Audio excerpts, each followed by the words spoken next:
Welcome back, everybody. This is me dancing. Thank you so much for the music. It's really sweet. And a celebration of Africa, which is why we're here today for the conference on Africa in the curriculum. Before we move to the next presenter, I just want to say a few words about the why of this conference.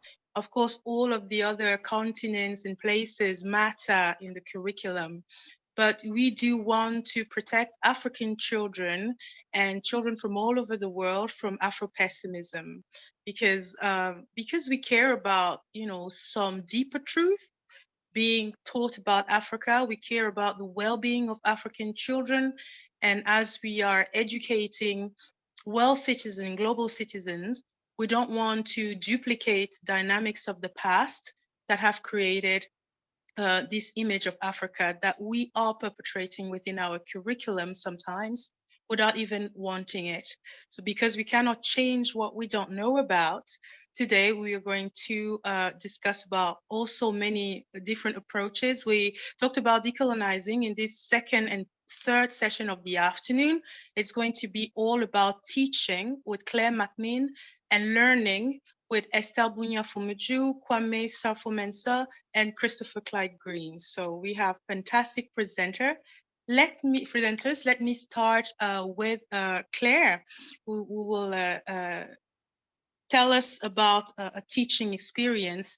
Clare has been a teacher in 3 different countries, the UK, where she's from, Uganda, and Switzerland. She has taught geography and humanities, history in all these schools, as well as held a leadership position in most of these schools, including MYP coordinator. She'll tell us what the MYP is in 2 different schools. And I've met Clare when we were working for a school that no longer exists, but her friendship, survived the school.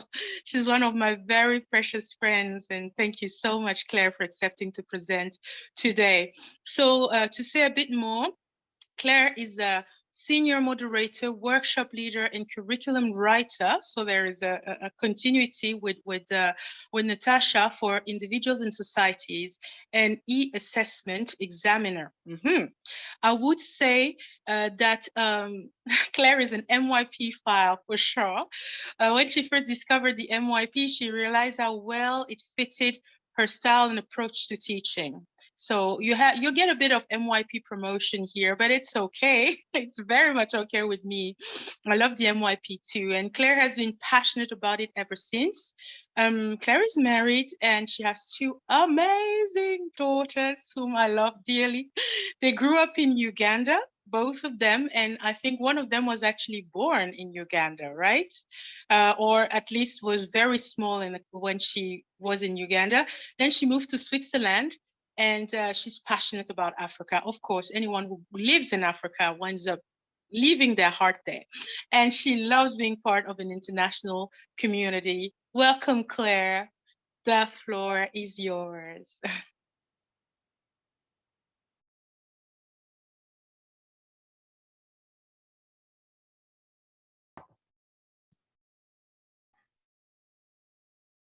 Yes, we can move to the next.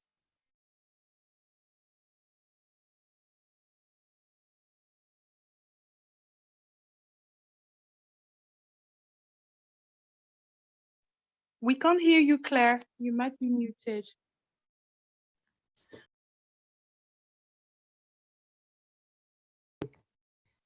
It says the host has muted me. Can you now hear me?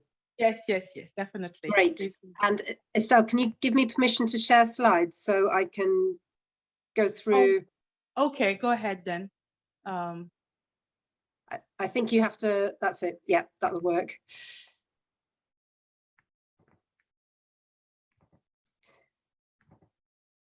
Yes, can we all see?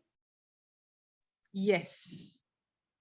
Okay, I'm just going to go on to full screen. So, just trying to get the view done. Yeah, that should work. So thank you very much, Estelle. And thank you to Natasha. It's almost like this was planned so well that my talk naturally follows on from Natasha's.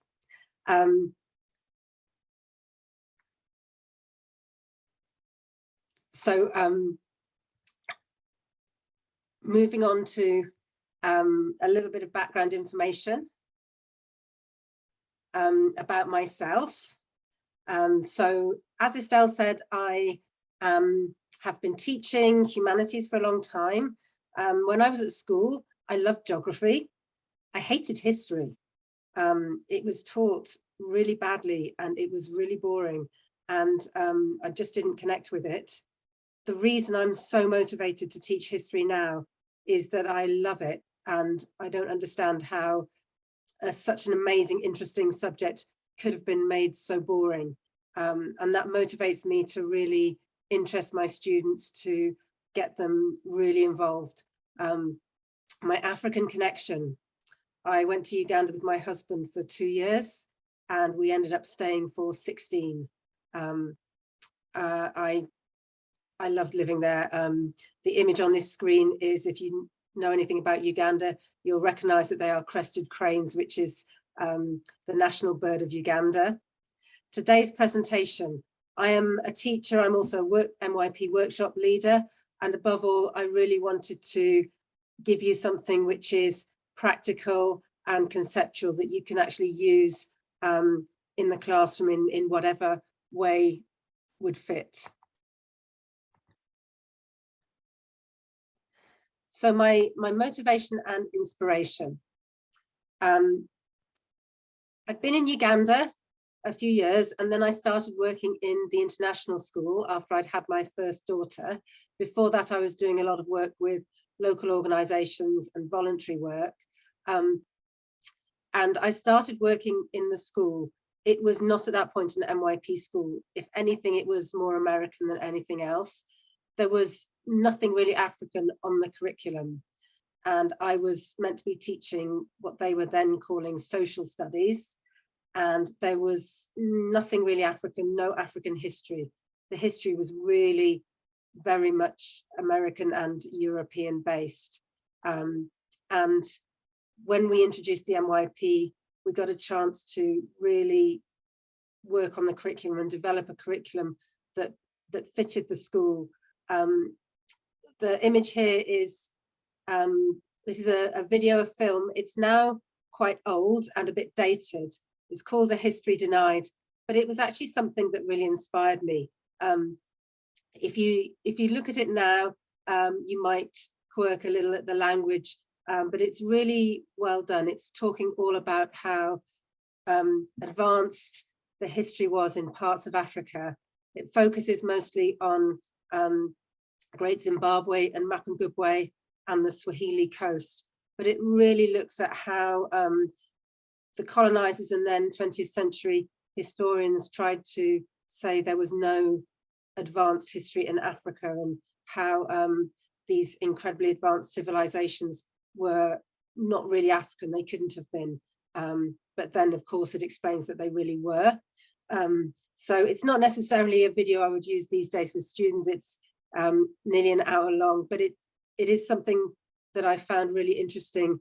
Today, one of the great things about the move in the world towards diversity is that there are so many good resources now. So you'll probably find that this is a little bit dated and there are better ones now, but this was one of the things that really inspired me.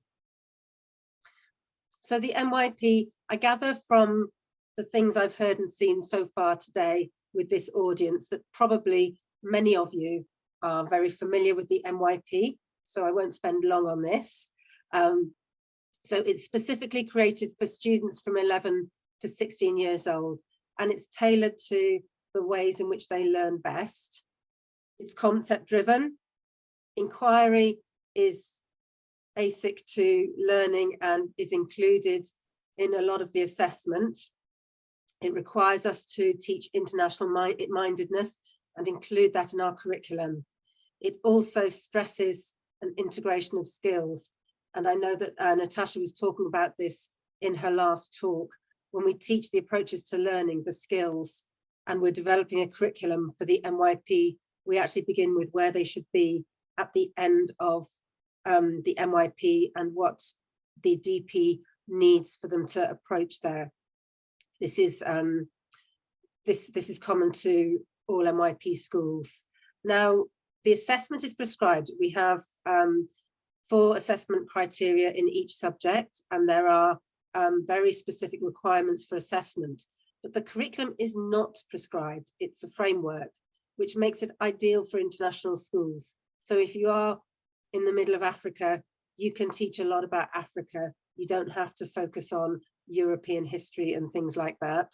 And also interdisciplinary learning is a large part of it, a required part of it too. And I'll talk more about some opportunities for that in this unit that I'm going to talk about. So I'm going to talk about a West African history unit. I've taught this unit in various different forms in 3 different schools. I've actually shared it with a lot of different people, so it may be that it's something that's out there in different ways. I've certainly shared it with 3 different schools in the Geneva area. So this is geared towards concepts and skills and inquiry-based learning. And I'm also going to talk about interdisciplinary learning possibilities too. A reminder that MYP pedagogy is active and student-focused, emphasizes inquiry strongly, and also varied learning activities. They don't just write essays. They can write essays, but increasingly we try and look for a variety of activities. One of the things I find these days, especially as we're going more digital, is actually the difficulty of getting students to really assimilate and internalize information rather than just taking it all off the internet and not really processing it well enough. So some of these are really geared at them thinking about it and applying it.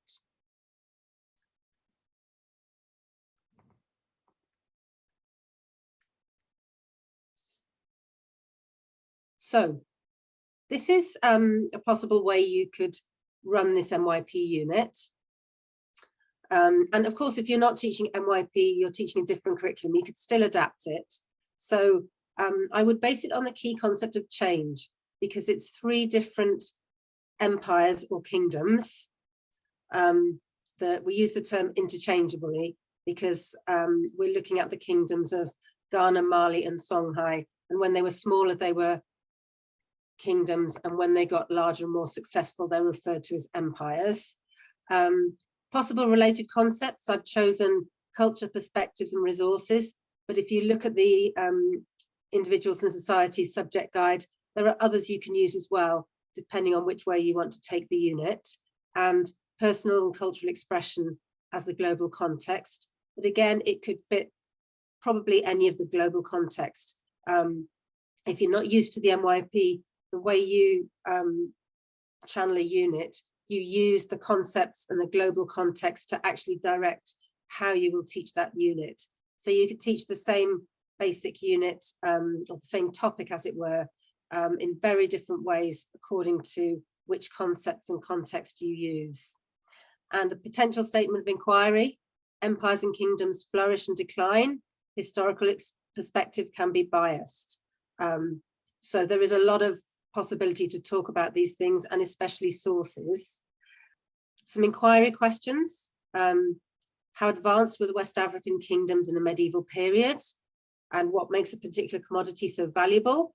The problems with historical sources, and Mansa Musa. I will come on to gold and Mansa Musa in a few minutes. Especially, were parts of Africa as advanced as medieval Europe? So I often teach this unit in the same year that I teach medieval Europe. I've taught it in year 8, that's British, and grade 7, American speak. International schools have either or both of those. And now I've actually been teaching it to year 7, grade 6, so to a younger grade. So I've adapted it, and it actually still works really well with this grade. So here are our three main places that I want to focus on. Now, there was lots of other really interesting advanced history during the medieval time in other parts of West Africa and in much of Africa as well.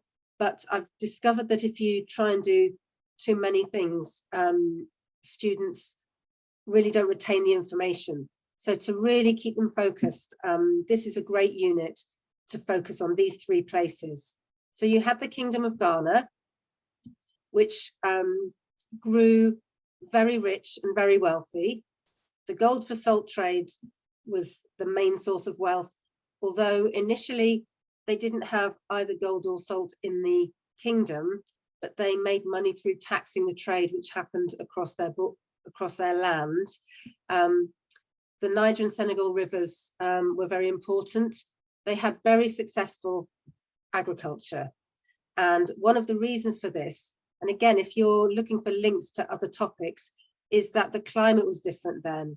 It was much milder, much wetter. And so, of course, if you're talking about climate change in another individuals and societies unit, this is a really good link. This was then followed by the Kingdom of Mali, and Mansa Musa is probably the most famous person from Mali, and then the Kingdom of Songhai.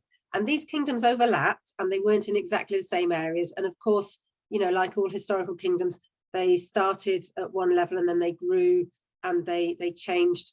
Songhai actually ended quite suddenly. It had started to weaken and deteriorate, but then basically it was outdone by superior technology. It was attacked by the Moroccans, and that really ended those types of empires in that area. So some suggested areas to focus on for teaching. There is this assumption and belief that much of African history wasn't advanced, but there is this issue of lack of written sources. And the video I mentioned at the beginning talks about that a lot as well. So we can focus a lot in this unit on oral history. Griots were the West African storytellers. It was their job to tell stories and to tell the history of the kings.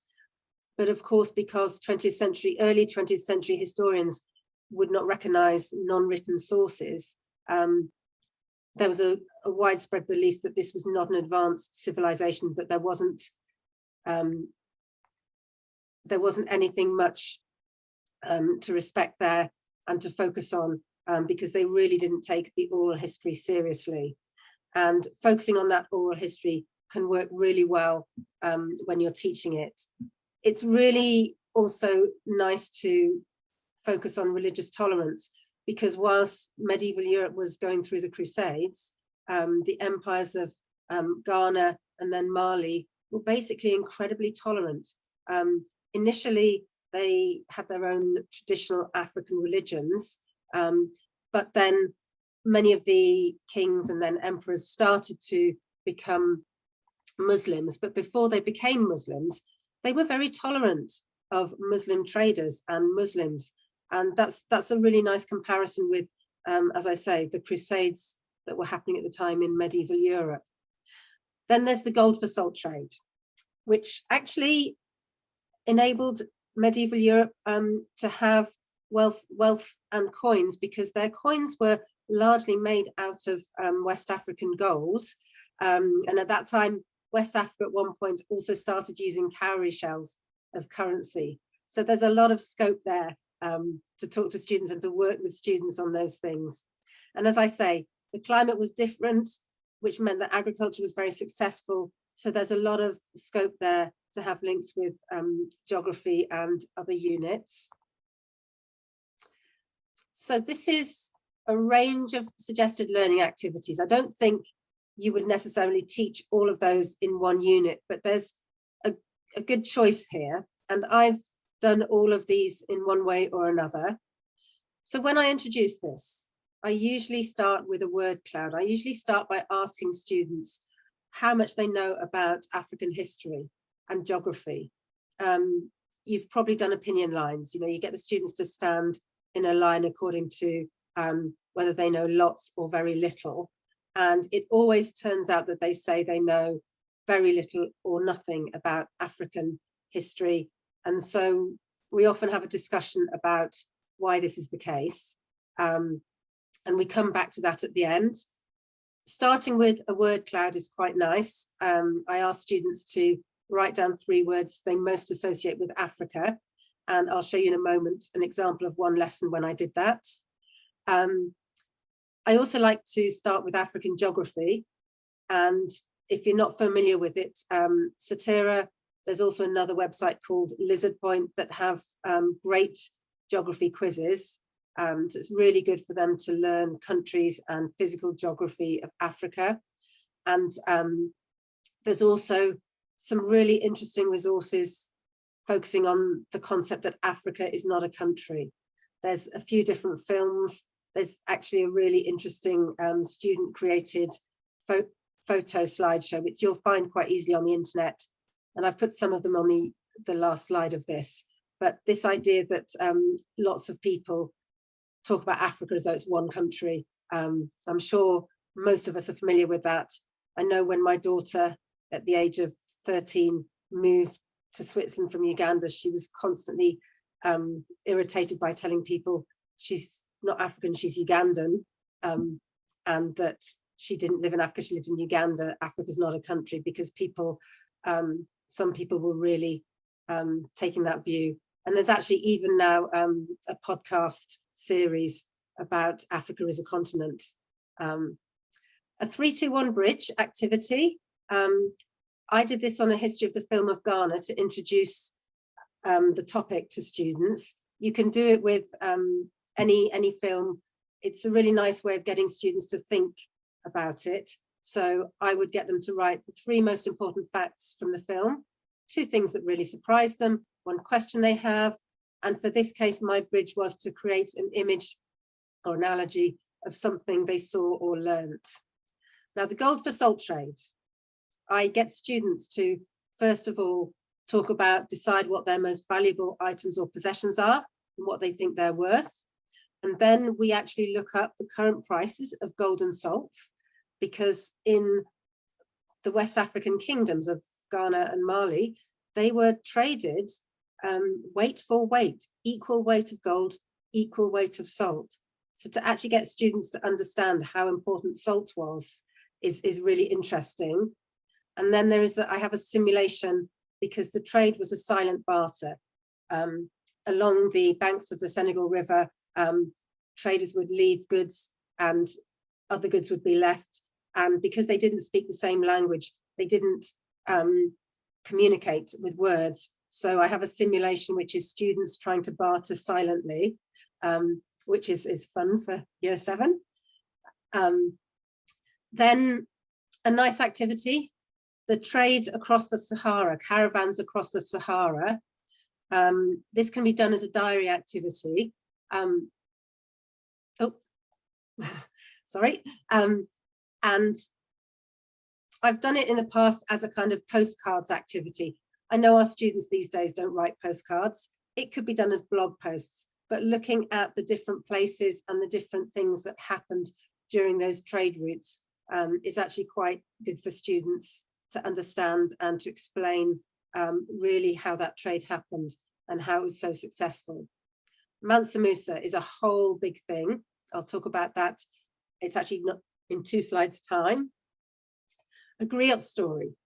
Now, because the West African oral history was produced by griots, I've had students research and look at what griots were, and I've had them do research and then present their research as a griot story. And I've done this with music and drama. It could also be done with English. So I've had them doing it with drumming, and it's just a more interesting, interactive way to present things. But it gets through to them the idea that these sources are valuable, even though they're not the traditional written sources. And again, source analysis as part of the individual society's criteria. We have to analyze sources, and they could do a lot of analysis and work on oral sources. And at the end of the unit, I've done this for the first time this year and it worked really well.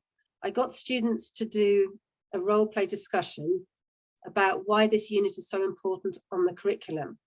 So we talked about the fact that when I started teaching it, they knew nothing about it and they were a little bit curious as to why we were doing it. And the role plays they made were amazing. I said to them, imagine you're having a discussion with a friend or a parent and you're talking to them and they say, what were you doing at school? We're doing West African history. Why would you be doing that? And then they have to go through all of the arguments and reasons as to why it's so great. I'd actually show you some of those videos, but because of data protection, I'm not really able to. But that worked really well. It was a really nice reflection activity. So this is one example. I'm so sorry to cut you off. We only have a couple minutes left and we want to give people some time to ask you questions. Yeah, I'll zoom through. Okay, thank you. Typical teachers, can't stop them talking. Mansa Musa, get them to Google the richest person who ever lived and it will come up with Mansa Musa, the amazing king of Mali. So yes, I need to move on. Sorry, too much talking. But this is incredible. And what he achieved was incredible. And how this built the kingdom of Mali and made Timbuktu a center of Islamic learning. He is still thought to have been the wealthiest person that ever lived. My favorite unit, and my students also have come up with feedback that says it's their favorite unit as well. They love it, and probably partly because I love it so much as well. So I'm going to take questions from you, and also while we're having them, I'll just put some recommended resources on the screen. Sorry to be speaking so much, that's what teachers do. You are fine, Claire, you did a great job. And don't worry, we will make sure that we also share the slide deck with everybody so they will have links to your recommended resources. Thank you. Please feel free to jump in if you have any questions or share in the chat.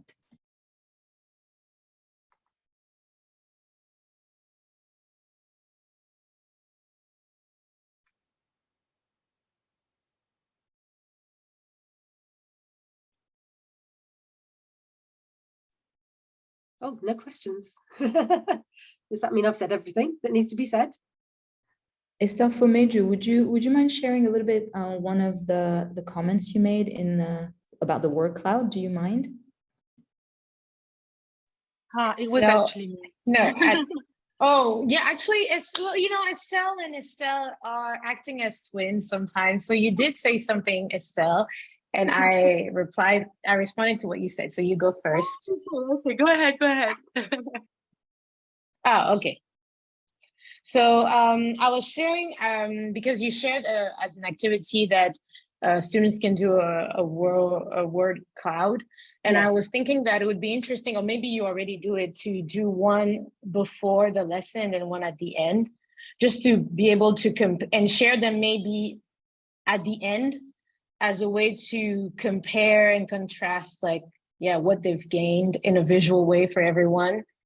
And for them to even realize the growth in just a little bit of time of focusing on that history, and what could happen if they focused more on it and did more digging. So yeah, that's what I shared. Yeah, no, that's a great idea. And actually I have done that. I do sometimes start other units with word clouds as well. And again, it's a great idea to come back at the end and see how things have changed. Yeah, thank you.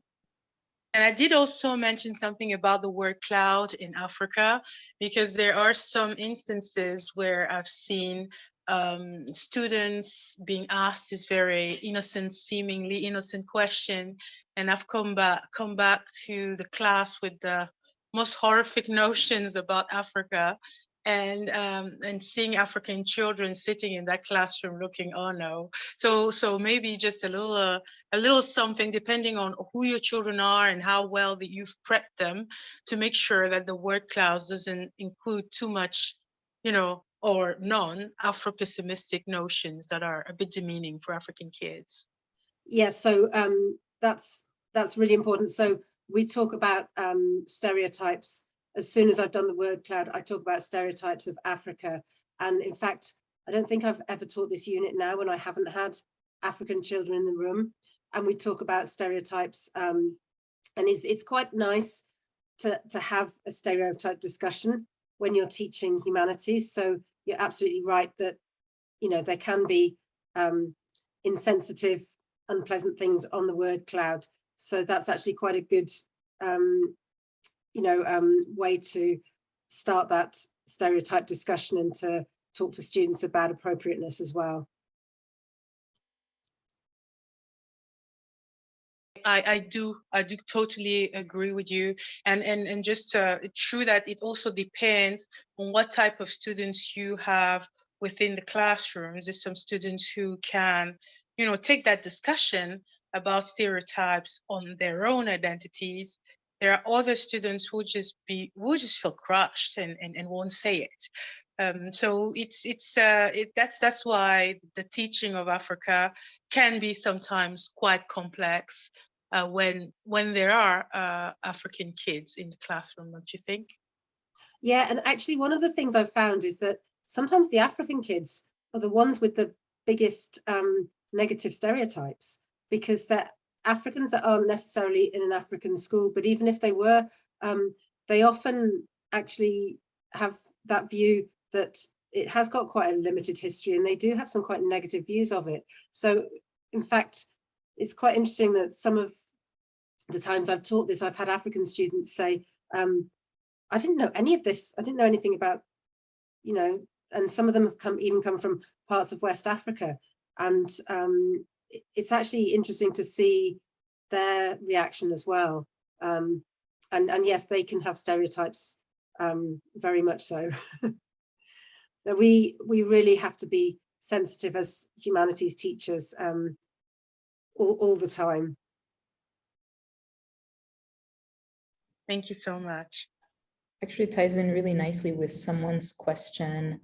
What are some potential biases you and others have or believe about Africa, and how might you combat this perspective? I think that's from Peter Nicole Nelson. Thank you for that question. So I think a lot of the biases are that Africa wasn't advanced. And as I say, that video at the beginning is quite an interesting one to watch. As I say, I wouldn't necessarily show it to students now. It's a bit dated too, but it's quite interesting to look at where some of that bias came from. I think there is bias in lots of schools and lots of places. In international schools, it's weird because it's almost like there's stereotypes and bias, but there's also a lot of multiculturalism and internationalism. And I think it's always a balancing act between, you know, students just saying things about each other, but, you know, are they allowed to tease each other for where they come from? If you've got a French and a German student teasing each other about stereotypes of France and Germany, you know, I hear and see that kind of thing. But if it's about Africa and about color, then of course it's a racist thing. So I think we have to be very sensitive to these, and it's worth acknowledging them publicly in class and talking about, you know, different cultures and what is okay and what is not okay, in terms of saying things about other people's cultures and backgrounds. Thank you so much, Claire. It's the chat is very much alive. If you have a few seconds to go and check. Thank you so much for stimulating our reflection, Claire. That was an amazing presentation. And I remember going through the corridors of the school and stopping at your classroom and feeling at home, because all of these presentations that you had on the board. Thank you so much for sharing again. And a big thank you to ISC Research at this point, who is one sponsor for our conference this year. I invite you to attend next week and throughout in 2 weeks, I think it has already started in any case, the ISC Research Adrupters Conference. Check it out. Thank you again. And we are moving to Rama for the presentation of the 3 next speakers.